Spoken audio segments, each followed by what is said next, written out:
We are from Studio 31 inside City National Arena. Welcome to the next hour of VGK Talk. Daren Millard along with the Olympian Darren Eliot here in the studio because everybody else is on a plane right now bound for Dallas to start the final week of the season.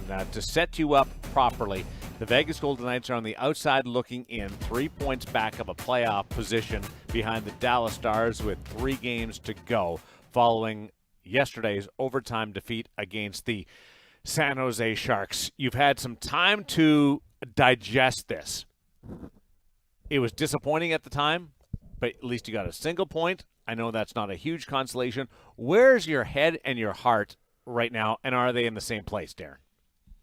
They're not in the same place. For me, my heart says we want more, right? We wanted 2 points. We were in control of the math for the outcome if we take that all the way home.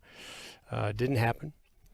My head tells me that the biggest challenge will be collectively, can you rally and get to a place that you need to be in a must-win situation and then take your chances. They play Dallas, and then it's Chicago on the second half of a back-to-back, Tuesday, Wednesday, and finish off with St. Louis on Friday. Not a lot changed with the outcome yesterday in the sense of you still had to run the table, and Tuesday's game against Dallas was going to be the most important. Psychologically, that's tough to get your head around.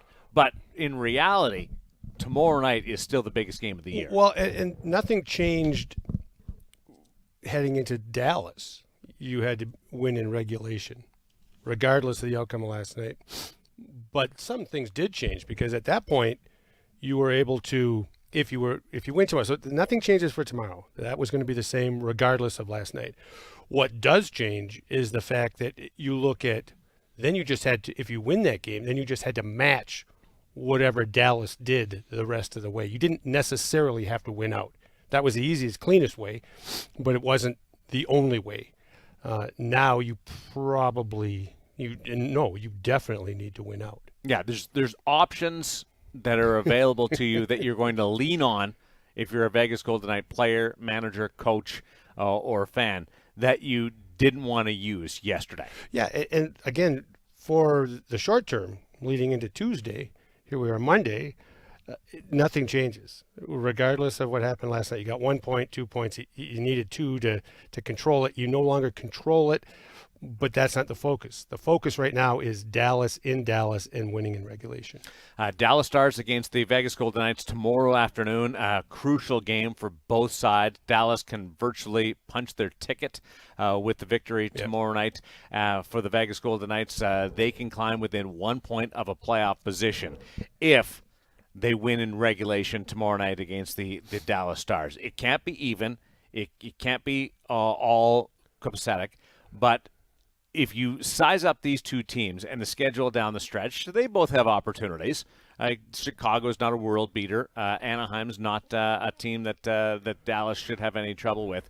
But as a whole, Dallas is a minus in goals for and against. Yep. Vegas is a plus in that department. Vegas should be able to handle this based on all the analytics that are out there. Yeah, but we saw what analytics get you. Yeah.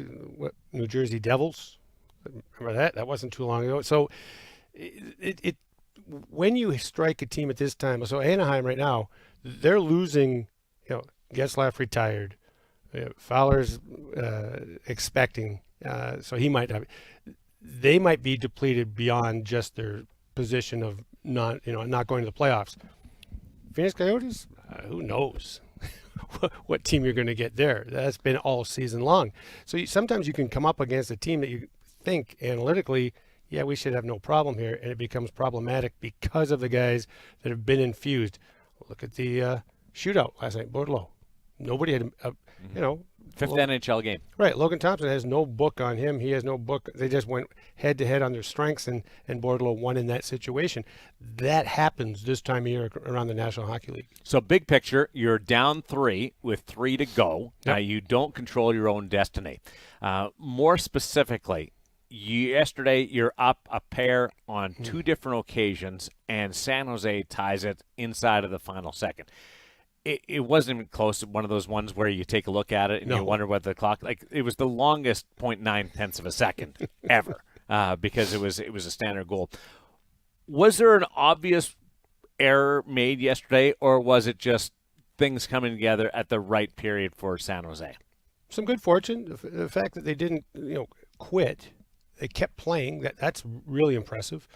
That shows us deep-rooted rivalry. We know it's there with the Sharks and the Golden Knights. So they kept playing.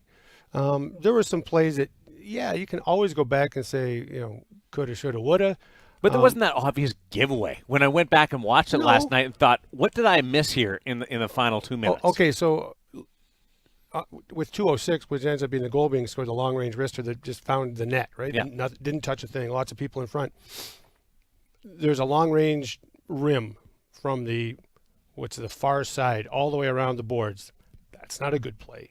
Okay, you'd like to see something differently done there. The winger isn't in position for a chip at the blue line to the neutral zone where you can battle one-on-one against that, defenseman. Instead, it's in no man's land between the top of the circle and the blue line. You try to chip it from there, low success rate, and it didn't get out. Goes right to the defenseman who's aware of where the winger is, and then risks it on it. Ends up in the net. Nothing horrible, but things you can do differently in winning hockey. Unfortunately, the captain has a chance to salt it away with an empty net goal, hits the base of the net. Opportunity gone. And then let's be honest, in overtime, you have a 4-on-3 and your power play doesn't score. It doesn't really give you a number of looks that you would expect given the situation, the game situation, standing situation, and that you're up for just a 4-on-3 advantage in overtime. You'd like to see more generated there. That doesn't happen. So there were lots of opportunities to do things differently. Did other things have to go exactly right for San Jose? I mean, how does Brent Burns take the puck from over his head, get it to the ice and to the net in seemingly one motion? World-class player, though. That's incredible. Yeah. So it was gut-wrenching for sure. Daren Millard along with Darren Eliot here in Studio 31. Remember, I am 2 weeks removed from a severe concussion. Yes. So keep in mind when I say this. People are really upset with the officiating last night. I didn't see it as the penalty should have been called on the slash. The penalty should have been called on moving the stick, but you still had a power play in that overtime. Yeah, the slash part, because it was in the offensive zone, and so Carlson's in the defensive zone. So that's probably why, right? That's where the infraction happened. They're probably like, yeah, whatever. For them to move it, that to me should be called. Yeah. And from every level, right? Like that's a no-no. You can't shoot somebody's stick away from them. Correct. Yeah. That's extending a play in the offensive zone at that point that should be nullified. The first one where it's like it was a chop and it was obvious. It's like I could see them pausing because it's like, okay, you should be digging in the defensive zone in that particular time if you're not and referees do. I mean, they're human. So there's a game situation. Okay, he knocked the stick out of your hand. Well, you got to be a little tougher than that. Defensive zone judge saying what should have been or shouldn't have been, but that mindset can permeate a referee's decision. But then when they shot it away, from disallowing, like making it harder for him to pick his stick up, William Karlsson, I believe, was the one. Yeah. It's like okay. It's more often you see it when the goalie loses a stick and they shoot it away, so the goalie can't get it back. Well, yeah, and you can't move a player's stick in the defensive zone. If you do that in the last 2 minutes of it, it's a penalty shot. So there's lots of other rules about that. If you play a stick it's falling in your zone and you move it towards the puck, it's a penalty shot. The last couple minutes of the game. So there are all little pieces of that rule that are can be substantial. In that instance, if you let the first one go, I could go, okay. The second one is like, oh, come on. Yeah. And that's before the result, the resulting play in the tying goal with less than a second. And I'm sure, I don't know. I'd be interested to talk to the official. Do you feel bad now? Like, do you feel like you maybe should have done something differently? When do you think that the official goes, when the puck goes I should have shot. I should have put my arm up there. Yeah, because they think the game's going to end. Right. that's in the end. That's why all that stuff wasn't called. Does Vegas wear this? Does the officiating crew wear this? Oh, Vegas wears this. Yeah. I mean, I don't. It's a battle. Yeah, and where it is a very generic term. Like, yeah. I'm not saying anybody's at used it. fault in He had a this, but concussion. yeah, but the official, I can see that being let go at times. Especially because, like you said, they're in their head is like 5 seconds, 4 seconds. They're counting down. Their mental clock is like, okay, that's not going to be anything that's going to lead to anything. And then, okay, they push the stick away. Okay, time. Come on, there's got to be, clock's got to be running out by now. It didn't. What did you see from a real positive yesterday in having the 2-goal leads on 2 different occasions and then taking this thing and getting a single point? Pacioretty was great. I thought that was back-to-back really good games for him. Saw some signs from Mark Stone. The fourth line was tremendous. Their best line. Yes. Yeah? Yes.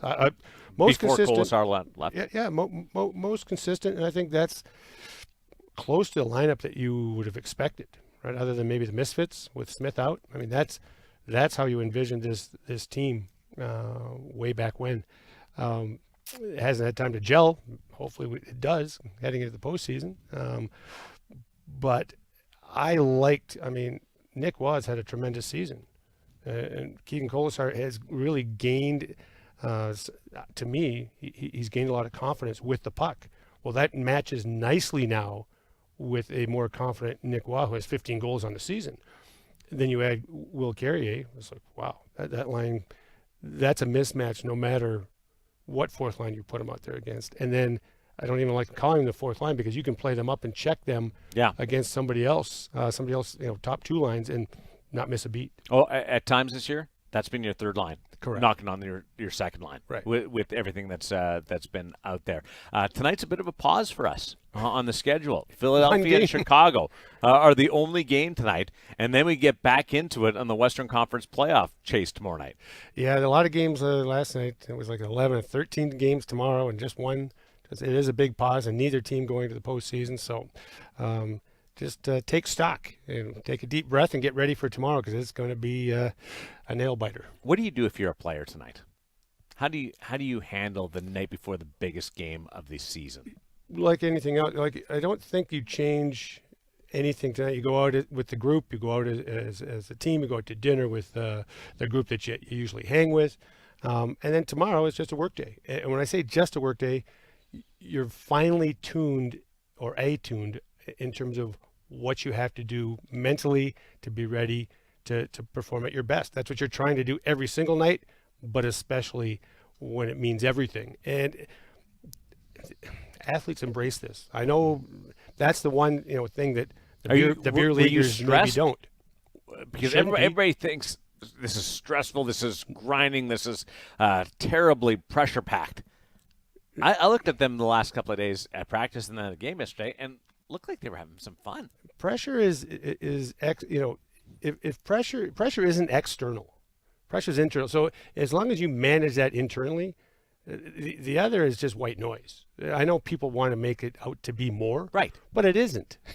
not to the athlete. So it's how they individually get themselves prepared to be at their best, and that's what you're striving for every single time you get to the locker room. You played in the Olympic Games. You played in the National Hockey League. You've done broadcasting at a national level. I'm really curious to see how you approached these types of situations and maybe advice or a path for Logan Thompson. We also saw Robin Leonard as the backup yesterday. We'll get into that. And the path to the playoffs. 3 games left, 3 points down. What does Daren Eliot see as the arithmetic that has to come together tomorrow? He's a Cornell guy. He's really good at the math. He is going to plot out the math that goes into getting the Vegas Golden Knights into the playoffs. And we have a special guest joining us in just a little bit, Derek Stevens from the D. The Circa announcing that they have the jersey patch for the home ice sweaters next year. So that's going to be really awesome. We'll chime into that as we continue on Nighttime at Noon on Fox Sports Las Vegas. Does Derek let you call them sweaters? I'm going to...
Single game in the National Hockey League tonight as we bring you nighttime at noon, this live stream, as well as on Fox Sports Las Vegas from Studio 31 inside City National Arena, along with the Olympian. It's Darren Eliot with Daren Millard. A lot to get to. Derek Stevens is going to join us in just a little bit. Do you have a great question for Derek Stevens when it comes to my verbiage? Because I call them sweaters. And their jerseys. Right. In does Derek allow you to call that a sweater? But he's Detroit guy, so he might be okay on my with side. It. He might be watching Hockey Night in Canada all those years growing up in Michigan. But a big announcement yesterday as Circa is going to have the jersey patch for the home ice sweaters, uniforms for the Vegas Golden Knights next year, taking that big step. What goes into that, and what were the options? How big could it be? All kinds of different things. And it also changes. I'm not going to lie to you here. Yeah. When you're in the concourse at T-Mobile Arena next November, and you're walking along, and somebody's got Circa patch on, that means they got the new latest jersey. It's like soccer, football. Oh yeah. Where you got to have the home kit with a home authentic sponsor. So it's kind of cool on that regard too. It's really cool, and what a great partner Derek has been already. This is the next level. Because he's done the Little Knights, sponsored by the D Las Vegas, since the team arrived in this marketplace. Somewhere over $500,000 is committed to growing the sport at the youngest levels, and this is now you own a little piece of the home games of the Vegas Golden Knights. Pretty so cool. Very cool. And he got knighted yesterday at T-Mobile Arena. Cooler than that. No. Would you allow Lee to do that the night? I don't trust Lee. I don't trust Lee at all. It might come down a little too hard. I'm thinking Lee's going to focus back on like 4 Tuesdays ago when we were playing men's league, and he's just going to go, I'm going to take advantage of this. That's exactly what's going on. Craigie Range, want to tell you about this, the perfect place to enjoy a pregame or postgame meal. Come to watch your Knights on one of Craigie Range's big screen TVs or the huge outdoor LED screen. Enjoy your favorite craft beer, wine, bourbon, or all kinds of cocktails as you catch the action. You can find a full menu for the whole family, plus a full bar with 16 beer taps. Craigie Range at the Dollar Loan Center, and even features an extended patio. The Craigie Range Sports Bar and Grill, open daily, no ticket required. I mentioned pressure, and there's nobody feeling more pressure than Logan Thompson in these final 3 games. That's not being a little bit dramatic. That's not being obvious. That's just where the position is. It's the position itself. How do you handle this if you're Logan Thompson? He's been a good student, right? Already, he's worked hard. He's put himself in position to play meaningful games in the National Hockey League. So whatever he's doing, he doesn't need to change anything. It's really about perspective, though, right? So you can look at it like, oh my goodness, I have to do this. It's like, well, that's irrelevant. You just go and be the best goaltender you can be on that particular night. Find a way to get it done. All those kinds of cliches. But there's also the perspective, you know what? I'm here. I should be here. There's no pressure per se, because you can't internalize it that way. What you have to say is like, this is an opportunity, the next opportunity to prove that I belong. And that's what it gets down to each and every game. And once you get to that point as an athlete, then it's about how do I manage my schedule, my lead up to every game that's consistent, that gets me to that point. And that's really the process. Coming in relief the other night, I think gives him a big step up for these final 3 games. Am I overanalyzing it? Well, he came in relief, and then he, played the last game. Yeah. At full. Some guys, you haven't thought about it, and you get in there and you just react and you do real well. And he went in and did a really. It was one of those where you probably couldn't see it coming. Yeah. Right? I didn't see it coming. I was trying to figure out what was going on at the time. So. Right. All of us were like, okay, Leonard must be hurt. There must be a reason for it, other than performance or tweaking, getting the team ready, because the team seemed to play quite fine in my books. But anyway, regardless of that, his reaction to it was he went in, he got scored on. He didn't deviate from his game. So he was able to gather himself rather quickly. So that means he was in a good place coming into the game, because that's one of the tricky parts of being a goaltender. I'm not playing tonight, but you might. You might be playing tonight. You still have, so there's almost like two levels of preparation. I'm starting. This is what I do. I have to be ready, but I can't burn myself out mentally sitting on the bench. But what do you do when your number is called? Because nobody cares at that point. Once your number is called, nobody cares about all the other stuff. When did you play last? You're being put into a tough situation. They just want you to stop the puck. If you could give him advice, what would you say to him? I would say, remember the games that you were real calm, real quiet in the net. Go off that tape. And how did you feel leading up to those games? What was your prep? That, if you can remember, a lot of guys write this stuff down and look at that as part of their preparation. Did you do that? I did later in my career. Yeah. But that's because I thought I was going to write a book, not because it made me a better goalie. There was, I didn't either. I didn't get better. And I didn't never write wrote the book? Never wrote the book. I tried a few times. Never got all the way through. Did you ever change your preparation based on the situation? Yeah, well, like as a young goaltender, when you're going through, like, I was in college, I'm at Cornell, and I'm like, okay, I got there, and I'm like, okay, I have to be the grumpy, don't talk to me, I'm on my own thing all day long. You'd be terrible at a grumpy guy. You'd be an awful grumpy guy. Just leave me alone. I'm in my own world. You're the happiest guy in the world. It's bigger than everybody else. And it's like, because I was more of a team guy, so that didn't work very well. It didn't last very long. Because of the results, or you weren't comfortable? I wasn't comfortable. It was too long. Burnout, right? Yeah. It's like, geez, I can't walk around like that, boot face all day, every day when I'm playing. Then later in my career, I remember being at Harvard, and I'm like, you know what? I'm just going to have fun. It's a big rival. Let's just approach it happy-go-lucky. It's 3-1 after 20 minutes. Well, that didn't for work. The other team. Other team. Harvard takes Crimson Tide, whatever the heck they're called, Crimson. They... not Alabama. So they're up 3-1, and I'm like, so where was your sweet spot?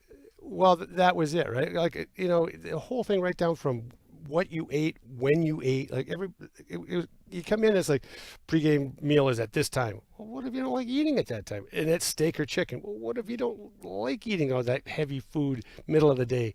So that becomes part of the diet change. Then it's like, well, what do you do? Well, guys used to sleep. From like 1:30 to bus time at 5 o'clock. I'm like, I don't like that much sleep. So you find out like what gets you comfortable. How do you best prepare mentally to step into what it's all about? It's the game. All the other stuff is just lead up. So you've got to be happy with yourself, know that you're ready to go. I love his confidence. Exactly. So I don't expect him to have a dip. He knows what makes him, successful.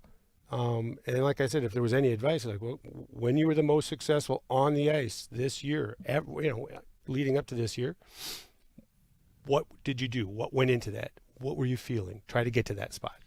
And the other part is, I don't think he has to win them these games. No, they've played really well. They're back to health to a certain extent, where he can be really good. Right. Doesn't have to be the difference maker. As opposed to some guys who have to go out and be almost perfect on their particular clubs. Yeah, I think that, if you look at the way the team's playing and played with Logan in goal, they've been pretty stout defensively. They've been pretty clean around him. He's been good, and as they've gotten healthier, they've gotten better. And even the goals the other night, can't really blame him. He maybe was surprised on the fourth goal. He locked up. He didn't push to that spot. He fell over instead. Looked more like, an 80s version of that. But again, maybe he was surprised. The hurdle was right there. Time was running out too.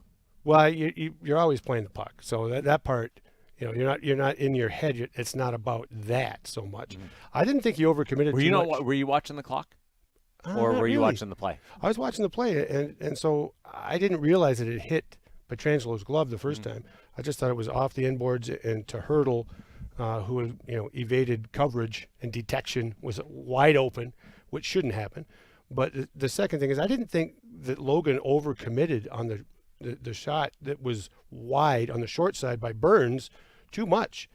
We've seen him so many times, calm, composed, gather his edges again and have a strong push from his left inside edge to the right side. This time, he seemed a little surprised. Maybe it was a moment. Whatever.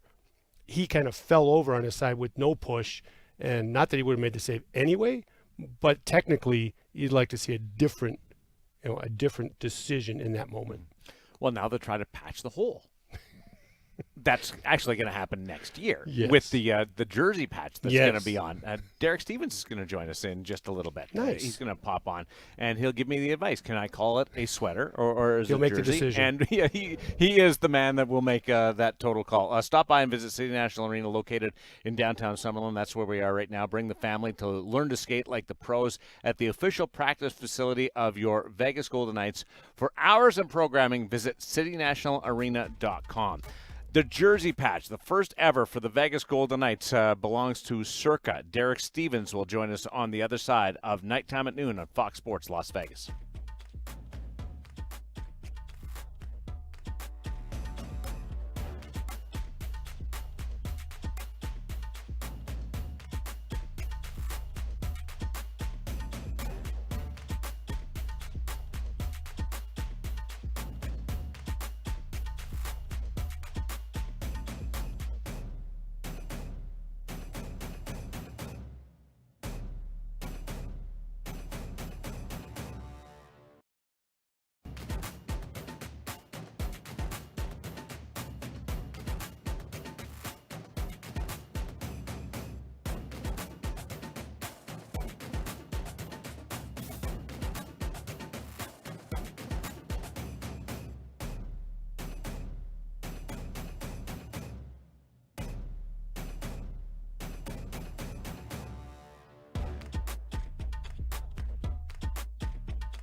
Circa. Derek Stevens will join us in just a little bit. It's Nighttime at Noon with Daren Millard and the Olympian, Daren Eliot from City National Arena and Studio 31. I asked you about the math. There's 6 points available, 3 games left. You're down by 3. One of the most amazing parts about this is usually when you're down by 3 with 6 points left, you're out of it. But there's still a path here, and a good path for Vegas to get in. Do they need all 6 points? I think they do. I mean, it might not come down to that, right? I mean, because if depending on what Dallas does, what you do know is you have to beat Dallas in regulation. That's Just start there. That's Tuesday's game. That's Tuesday's mission. That tells you all you need to know. And then you've got Vancouver has some permutations that they're talking about north of the border for them to get in. Other teams have to fall out and do this. And part of that is the Vegas Golden Knights winning in regulation in Dallas, and then both teams getting no more points. So it's a longer shot.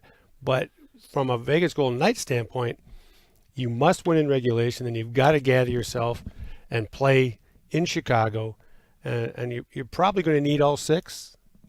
It's not, it's not definite. With Dallas's schedule, it's hard to think that you won't need all six. Well, yeah. Again, we've done that dance too, right? Those are 2 points. 2 points. It hasn't worked out that way. Like I said, I think the Anaheim game will be easy for Dallas just because of where Anaheim is. They pretty much had their sign off for their season with the Ryan Getzlaf ceremony last night. To me, yeah. So that might be a foregone conclusion. And like I said, you don't know with the Coyotes what you're going to get, and even if you get their best, will it be enough? Given what's at stake for the Dallas Stars, probably not.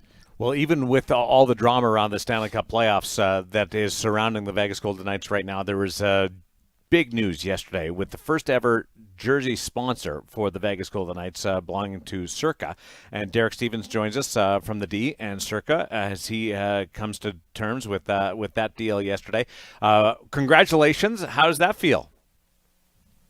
Hey, great to talk to you guys. It was something we worked on with the Golden Knights team here for quite a while, and it was great to see it all come together and get announced yesterday. So we're real excited about this 5-year deal, and I think you guys know we've always been such supporters of the Golden Knights, and we're just excited to have our brand associated with such a great franchise. It's such a good partnership, Derek. This is Daren Eliot. From the standpoint, even globally, like the league you guys are at the forefront of announcing league-wide. I mean, that has to be special as well. I believe Washington is the only other team that's so far committed to a patch. So again, at the forefront, very, very cool, I'm sure, for you. Yeah, we were excited about this, and when the opportunity came up, we kind of jumped at it. So we're excited. It's interesting that the NHL is doing this maybe a little bit different than what the NBA is or what Major League Baseball is. With the NHL taking the position that every franchise should have a home jersey sponsor and a different and separate road jersey sponsor, it came pretty interesting. So the focus on the road jerseys is going to be around technology and crypto, and the home is going to be orientated around a brand that kind of represents something special in the hometown of each franchise. And you've been at the forefront, as you mentioned, with the Little Knights program, sponsoring that since day one, putting in so much money. Is that a natural tie? Like you said, it's about the home brand, and you're part of that. Yeah, I mean, it all kind of blends together. I mean, Darren, like in Detroit, I mean, you see the impact that youth hockey has on the entire community, and when VGK came into this town. I mean, there weren't that many sheets of ice available, right. So it's pretty amazing to see how youth hockey is really just taking off in Vegas. It's so fun to see, and it just gets everybody orientated around the great sport of hockey and a great franchise. I want to ask you about, because there's so many different avenues that Derek Stevens is connected with in Vegas between the D and Circa and many more. How do you come to terms with Circa being on the patch? Well, the things have changed pretty quickly in the last I'd say 5-10 years. Who'd ever thought that you'd have a sports betting company on a team's jersey. But things have changed. Obviously, with sports betting now legal in about a little more than 25 states, it was a great opportunity. We're really trying to grow our Circa Sports brand, and the connection to Vegas. Vegas is still kind of the gold standard, I would say, as far as sports betting goes. So, we just thought it was a great opportunity to put our Circa Sports brand on the jersey. And we've been in the sports betting business now for a little less than 3 years. So for us, we think it's going to help accelerate the growth to utilize Circa Sports for people on their phones and things like that. I know you guys. You have the VEASAN studios at Circa. I got to ask you about hockey and betting, since that seems to be the topic. Does the NHL have to get better at divulging information like injuries, starting goaltenders, those kinds of things? Do you think long term for betting to really become embedded in the game? Yeah, I think because this is so new, I think it's going to evolve. Yeah. I certainly think that announcing who the starting goalie is a certain consistent time before puck drop makes sense. The NFL really took the lead on this 20 years ago on how they announced injuries, what the requirements were for someone that listed as doubtful versus questionable versus probable. And I think something like this is going to evolve with the NHL as well. It's so new. Right. I think everybody's trying to figure out how to get it right. But certainly I think it would help. It would help the interest in the game if there was a greater level of consistency on knowing some injury reports. At a certain time frame, could be 3 hours before a game, something like that. That would be something I think that helps the integrity of the games as well. Derek Stevens, our pal from Circa, and the D is with us on Nighttime at Noon. Darren Millard along with Daren Eliot. What was it like when you got that first prototype sweater that was in your hands with that patch on it? Oh, it was pretty cool. They brought somebody in to be our model, and it was Zach Whitecloud. So Zach wore it well. We kind of had some laughs with it, but it was pretty awesome to see it. It was great to see how they put it in there, and we thought it was pretty cool. So Elliot makes fun of me because as a Canadian, I call it the sweater patch, and he wanted to know whether you would be the one to clarify, can I call it a sweater patch or is it a jersey patch that has to be across the board? You're stunning me with that question. We've always called it a jersey patch, but I can understand it from a Canadian perspective. Maybe sweater patch is the right term. I haven't heard that one before, but that's not bad. Well, that's because you're not in Edmonton. Maybe that's what they'll call it in Edmonton. Not here. It's a jersey patch. I would think, Derek. I mean, between the soccer and the NBA's gone down this path, having the most up-to-date jersey or sweater is important for people, but you can't tell if you've got a Zach Whitecloud jersey from this year or last year. But next year, you will be able to tell. Is that a benefit to this whole agreement that you've signed and launched into? Yeah, that definitely had an impact on our thought process. Obviously, when you do a sponsorship like this, you hope that people buy the official jerseys and they wear it out and about, around town and when they're traveling. And when VGK announced that they're making they were in the process of making an official jersey change, that became really interesting to us because everybody's going to want to have the new home jersey.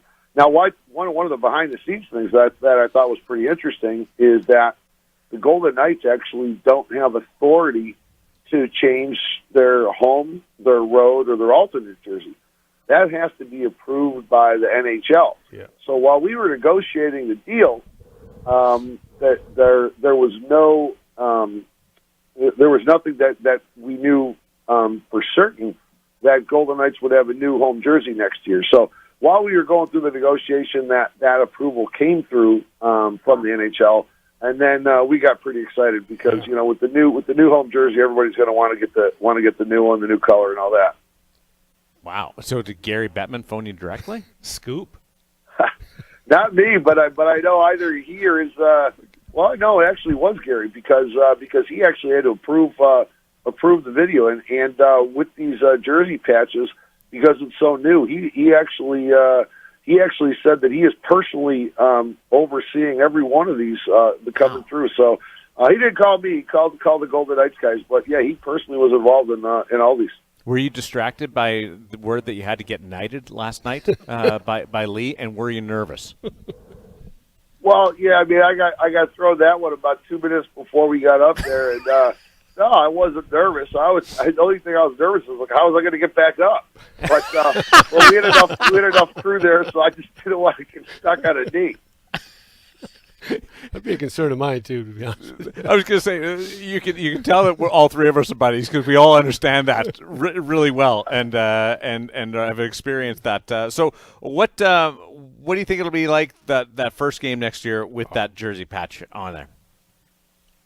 Yeah, I mean, there's always something special about opening night, and I think when the Golden Knights really go out later this summer with the announcements that they're going to be available and things like that, I think everybody gets pretty excited. You can see the impact that their jerseys have. I mean, really, the English Premier League really led the way here.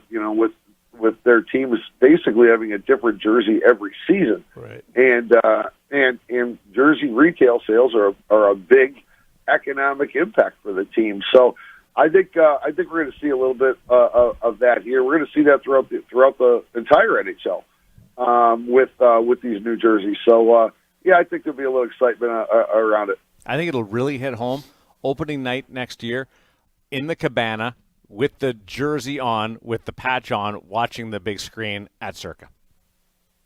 Yeah, I think we're gonna have our jerseys with the patch on. We'll be watching everywhere, from Bar Canada to Stadium Swim, to our sports book, and then to T-Mobile. So we're fired up about it. You're an awesome dude. Thanks for doing this, Thanks, and really congratulations. I can't think of a better fit between the National Hockey League and you and Circa, and I'm really excited about this. Oh, I really appreciate that. Thanks a lot, guys. Great to talk to you. Yeah, likewise, Derek. See you. Derek Stevens with us, Circa, and the D as well on nighttime at noon. And it does look, for everybody that was worried at the start, because there was some traditionalists, sure, that patch is perfect over on the right side. It was, can you use the term tastefully done? Yes. Okay. Yeah. Then that's the term I'll use. Tastefully done. Well done by everybody involved on the design side to get it right. You don't want it to be gaudy, I don't think. The jersey's gaudy enough, so you know what I'm saying? It seems to fit. And over time, everybody will get used to it around the league. I don't just mean here in Vegas. And it will be a revenue driver. I was going to ask him the question, is it only going to be on the gold? But I guess he gave me more of a scoop on that. They're going to change the jersey slightly, and it'll be on the new jerseys. Yeah, it sounds like there's some trickling down of the news to come about that. But Circa Sports over on the right-hand crest of the front of the sweater, and you'll have room for the A and the C and everything else that goes. No, now Detroit. The opposite. Detroit has the C and the A on the right-hand side, so you got to move it around. Yeah, it's that's an original six thing for them, and but who knows? I guess we'll know what do you think their patch will be? I think Little Caesars. We might have a heads up on that, but so cool to talk to Derek Stevens. Like we can phone him up, and he's that cool, owner operator, and he just chimes in with his passion about the sport. So when we continue, some news around the National Hockey League, injury news, as well as the 3 stars as we continue on Fox Sports Las Vegas.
Love this tune.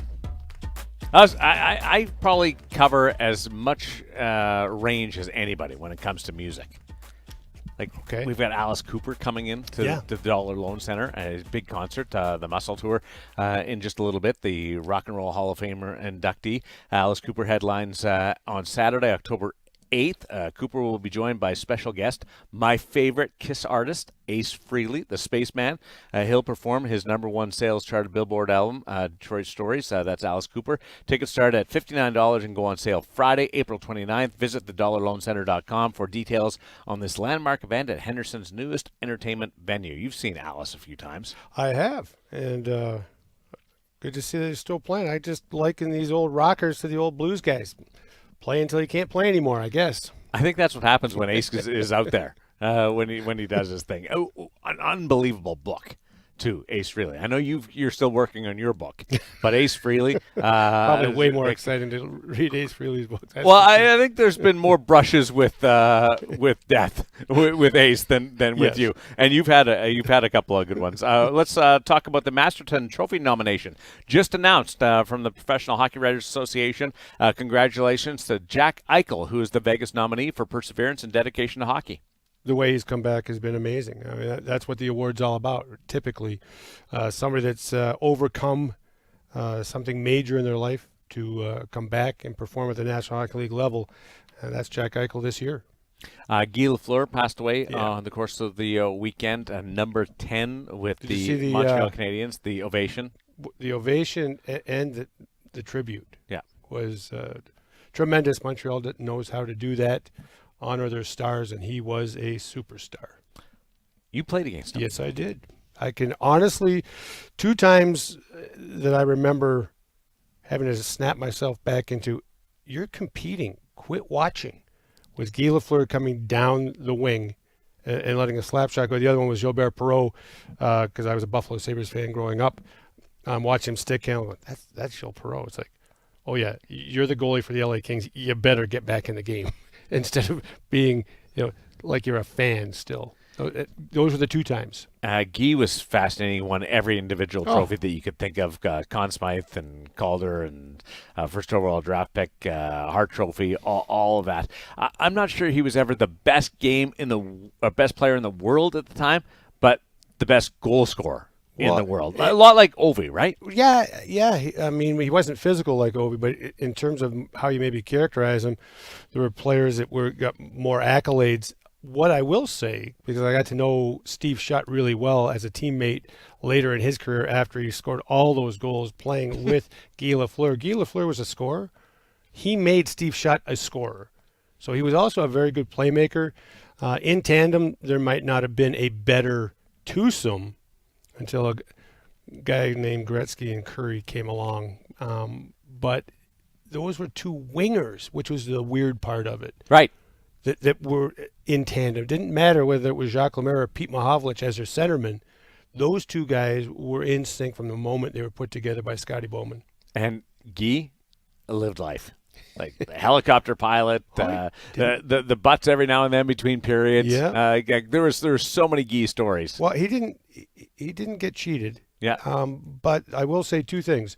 He embraced being an ambassador for the sport in Montreal from the very beginning, and you never saw him in jeans and a T-shirt. He was always dressed to be the icon, and he was. And part of that's probably because was it the Beliveau impact? Yeah, I think so. Right, John Beliveau was his mentor. Got to him early. He said, "This is important. You have to do this. This is what you're going to become." But these kids back then, especially.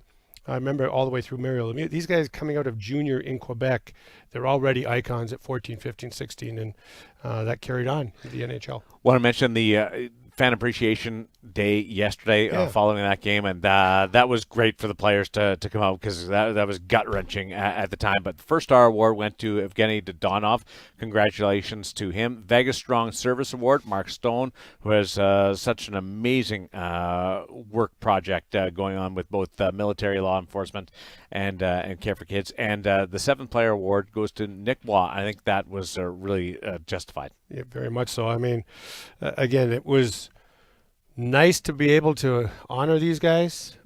It was this close to being a full house celebration instead of 80 people left as everyone exited stunned from T-Mobile yesterday. But great on the guys for coming out and acknowledging, doing their part. HSK will have their fan appreciation night Saturday against the Ontario Reign before entering the playoffs. What was that like, you and Brian McCormick calling the game the other night from Dollar Loan Center? Fantastic. My first time in the building in that capacity. And tremendous sight lines. It is, look, I'm hockey stupid. It's perfect for hockey. I loved it. Maybe hockey-centric's a better way to put it. But either way, that's what I know. That's how I envisioned that building way back when we were talking about designing it. Wow. The guys that built it, the guys that oversaw the project, they hit it on all marks. There's not a bad spot. It's fantastic. And we broadcast from the top of the bowl. Yeah. Like you're 14 rows from the ice. Fantastic. Think about that with Ace and Alice coming to town in October. Concerts, games, indoor football. You're on it's on awesome. first name basis with those guys. Yeah. Big timer. Yeah. Well, Ace. It's like Mario Lemieux. I sometimes get them mixed up. Thanks for everybody for joining us on this live stream on nighttime at noon on Fox Sports Las Vegas. We'll chat with you a little bit later on The Insider Show.